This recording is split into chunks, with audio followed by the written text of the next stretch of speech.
AITA for refusing to let the previous owner back into my house. I, 25F, have lived in this house with my parents since 2020. Before us, it belonged to one family for decades, a carpenter, his wife, and their daughter. The wife passed in 2014, the daughter moved out in 2015, and the carpenter lived here alone until he passed in 2020. His daughter sold the house to us and left the state. When we moved in, we found boxes of family photos, expensive carpentry tools, and high-end cooking supplies. We tried for years to contact the daughter to return them, calls, texts, emails, even through neighbors. In 2022 she finally answered, by screaming at my mom, calling her names, and saying she didn't want any of her parents' things. So we stopped trying. We sold the tools and supplies, and gave the photos to a neighbor who was close to the family. Fast forward to last week. I'm in the backyard when my neighbor calls me over.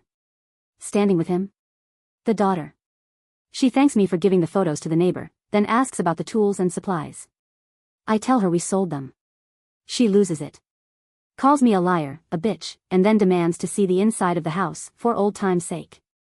I said no. She got angrier. The neighbor joined in, yelling at me. I ran inside and locked the door. 10 minutes later she was banging on the front door, demanding entry. My parents told her through the door she couldn't come in. The neighbor started pounding too, hard enough to nearly dent the door. We asked them to leave for over an hour before they finally did. Now the entire neighborhood knows. They adored her growing up, so now we're the villains. Dirty looks, grunts, cold shoulders. We're the most hated people on the block. AITA for refusing to let her back in?